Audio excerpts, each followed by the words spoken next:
नमस्कार. आपल्या आजूबाजूला चाललेला भ्रष्टाचार पाहून अनेकदा आपल्याला खूप हतबल झाल्यासारखं वाटतं, नाही का? पण या सगळ्या विरुद्ध लढण्यासाठी आपल्याकडे कायदेशीर शस्त्र आहे, ज्याबद्दल खरं तर खूप कमी लोकांना माहिती आहे. आणि ते म्हणजे व्हिसल ब्लोअर प्रोटेक्शन ॲक्ट. आज आपण हेच समजून घेणार आहोत की सत्याच्या बाजूने उभं राहणाऱ्यांना कायद्याचं हे कवच नेमकं कसं संरक्षण देतं आणि त्यामागचं वास्तव काय आहे. तुम्हाला माहितीये, या कायद्याची गोष्ट सुरू होते त्या बलिदानांपासून, ज्यांच्या पायावर हा कायदा उभा आहे. सत्येंद्र दुबे आणि षण्मुगम मंजुनाथ यांसारख्या वीरांनी सत्यासाठी आपला जीव दिला. त्यांच्या त्या दुःखद घटनांमुळेच संपूर्ण देशाला हे समजलं की भ्रष्टाचार उघड करणाऱ्यांना संरक्षणाची किती जास्त गरज आहे. त्यामुळे हा कायदा म्हणजे केवळ काही नियमांचा कागद नाहीये, तर तो अशा अनेक बलिदानातून जन्माला आलेला आहे. चला तर मग या कायद्याला आपण 5 अगदी सोप्या टप्प्यांमध्ये समजून घेऊया, म्हणजे त्याचा प्रत्येक पैलू आपल्याला एकदम स्पष्टपणे कळेल. हे बघा, भ्रष्टाचाराची किंमत आपण फक्त पैशांमध्ये मोजू शकत नाही, ती मानवी जीवनातही मोजावी लागते. आणि म्हणूनच सत्य सांगणाऱ्यांच्या पाठीशी उभं राहण्यासाठी, त्यांच्या रक्षणासाठी एका कायदेशीर ढालीची गरज निर्माण झाली. तर आपण समस्येबद्दल बोललो, आता वळूया उपायाकडे. ही ढाल म्हणजे नक्की आहे तरी काय आणि ती कशी काम करते हे आता आपण जरा व्यवस्थित समजून घेऊया. तर या कायद्याची 2 मुख्य उद्दिष्ट आहेत. पहिलं म्हणजे भ्रष्टाचार उघड करण्यासाठी एक सुरक्षित आणि अधिकृत मार्ग तयार करणं. आणि दुसरं, जे कोणी हे धाडस करतंय त्या व्यक्तीला कोणत्याही प्रकारच्या त्रासापासून संरक्षण देणं. म्हणजे हा कायदा संरक्षणाचं एक खूप मोठं वचन देतो.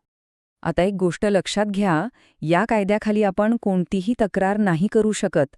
डिस्क्लोजर किंवा माहिती उघड करण्याची एक स्पष्ट व्याख्या आहे. म्हणजे जर एखाद्या सरकारी अधिकाऱ्याने किंवा कर्मचाऱ्याने भ्रष्टाचार केला असेल, स्वतःच्या अधिकाराचा गैरवापर करून सरकारचं नुकसान केलं असेल किंवा एखादा फौजदारी गुन्हा केला असेल, तरच तुम्ही या कायद्याचा वापर करू शकता. आणि सगळ्यात महत्त्वाचं म्हणजे ही शक्ती फक्त सरकारी अधिकाऱ्यांपुरती मर्यादित नाहीये. देशाचा कोणताही सामान्य नागरिक, अगदी कोणताही लोकसेवक किंवा एखादी NGO सुद्धा व्हिसल ब्लोअर बनून भ्रष्टाचाराविरुद्ध आवाज उठवू शकते. ठीक आहे, तर मग आता सगळ्यात महत्त्वाच्या भागाकडे येऊया. या कायद्याचा प्रत्यक्ष वापर करायचा कसा? तक्रार करायची कशी? चला त्याच्या पायऱ्या पाहू. तक्रार करण्याची एक ठरलेली पद्धत आहे. तुम्हाला योग्य अधिकाऱ्याकडे लेखी किंवा ईमेलने तक्रार द्यावी लागते. पण यातली सर्वात महत्त्वाची आणि थोडी वादग्रस्त अट ही आहे की तुम्ही तुमची ओळख लपवू शकत नाही. निनावी तक्रारी या कायद्यात स्वीकारल्या जात नाहीत. तुम्हाला स्वतःच्या नावासह पुढे यावंच लागतं. आणि हाच तो कळीचा प्रश्न आहे. आपली तक्रार ऐकली जाण्यासाठी ती योग्य कानांपर्यंत पोचणं गरजेचं आहे. तर मग हे सक्षम प्राधिकारी म्हणजे नक्की कोण आहेत? या कायद्याची सगळ्यात इंटरेस्टिंग गोष्ट माहितीये काय? तो सत्तेला थेट जबाबदारीशी जोडतो. उदाहरणार्थ, समजा केंद्र सरकारचा एखादा कर्मचारी भ्रष्टाचार करतोय, तर तक्रार स्थानिक पोलिसांकडे नाही, तर थेट केंद्रीय दक्षता आयोगाकडे म्हणजे CVCकडे करायची. एवढंच नाही, तर एखाद्या केंद्रीय मंत्र्यांविरुद्ध तक्रार असेल तर ती थेट पंतप्रधानांकडे करता येते. ही रचनाच मुळात पारदर्शकतेला प्रोत्साहन देण्यासाठी बनवली आहे. बरं, समजा तुम्ही तक्रार दाखल केली की मग कायदा तुम्हाला एक मजबूत संरक्षण कवच देतो. आता हे संरक्षण नक्की कसं काम करतं ते पाहूया. आणि हे चित्र बघा, कायद्यामुळे काय मूलभूत बदल झालाय हे यातून स्पष्ट दिसतं.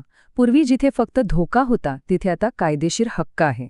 पूर्वी जिथे भीती होती तिथे आता कायद्याचा भक्कम आधार आहे. कायदा तुम्हाला अनेक प्रकारे संरक्षण देतो. तुमची ओळख पूर्णपणे गुप्त ठेवली जाते, तुमच्यावर कोणी सूड उगू शकत नाही आणि सगळ्यात महत्त्वाचं म्हणजे तुमच्यावर केलेली कारवाई योग्य होती हे सिद्ध करण्याची जबाबदारी तुमच्या संस्थेची असते, तुमची नाही.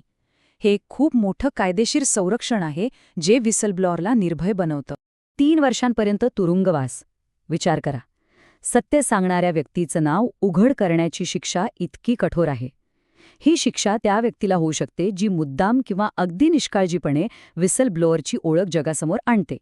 आणि फक्त तुरुंगवासच नाही, तर सोबत 50,000 रुपयांपर्यंतचा दंडही लावला जाऊ शकतो. या कठोर तरतुदी हेच सांगतात की कायदा या गोष्टीला किती गांभीर्याने घेतो. सत्य सांगणाऱ्याची ओळख जपणं हे अत्यंत महत्त्वाचं आहे. पण एक लक्षात घ्यायला हवं, ही ढाल संरक्षणासाठी आहे, कुणावर वैयक्तिक हल्ला करण्यासाठी नाही. म्हणूनच या शक्तीचा वापर जबाबदारीने व्हावा यासाठी कायद्याने काही नियमही बनवले आहेत. तर यातला कळीचा मुद्दा आहे सद्भावना. संपूर्ण प्रक्रिया याच एका शब्दावर अवलंबून आहे. म्हणजे तुमचा हेतू स्वच्छ असला पाहिजे आणि तुमच्याकडे जी काही माहिती आहे ती खरी आहे असा तुमचा ठाम विश्वास असला पाहिजे. 2 वर्षांपर्यंत तुरुंगवास ही शिक्षा त्या व्यक्तीला होऊ शकते जी ह्या कायद्याचा गैरवापर करते, म्हणजे मुद्दाम खोटी किंवा कुणाला तरी त्रास द्यायच्या हेतूने तक्रार करते. कारण ही ढाल सत्याच्या रक्षणासाठी आहे, इतरांना त्रास देण्यासाठी नाही. इतकं सगळं ऐकल्यावर वाटतं की वाह, किती जबरदस्त कायदा आहे नाही का? पण थांबा, या गोष्टीत एक खूप मोठा आणि धक्कादायक ट्विस्ट आहे. 2014 मध्ये मंजूर होऊन सुद्धा या कायद्याची आजपर्यंत अंमलबजावणी झालेली नाहीये. हो, म्हणजे ही ढाल तयार आहे, पण ती अजून वापरातच आलेली नाहीये.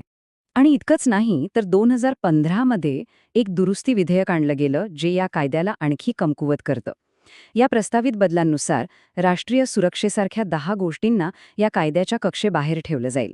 गंमत म्हणजे मूळ कायद्याचा उद्देशच अधिकृत गोपनीयतेच्या नावाखाली लपवला जाणारा भ्रष्टाचार उघड करणं हा होता, पण या बदलांमुळे तोच उद्देश धोक्यात आला आहे. चला, तर मग या कायद्याबद्दल लक्षात ठेवण्यासारखे महत्त्वाचे मुद्दे थोडक्यात पाहूया.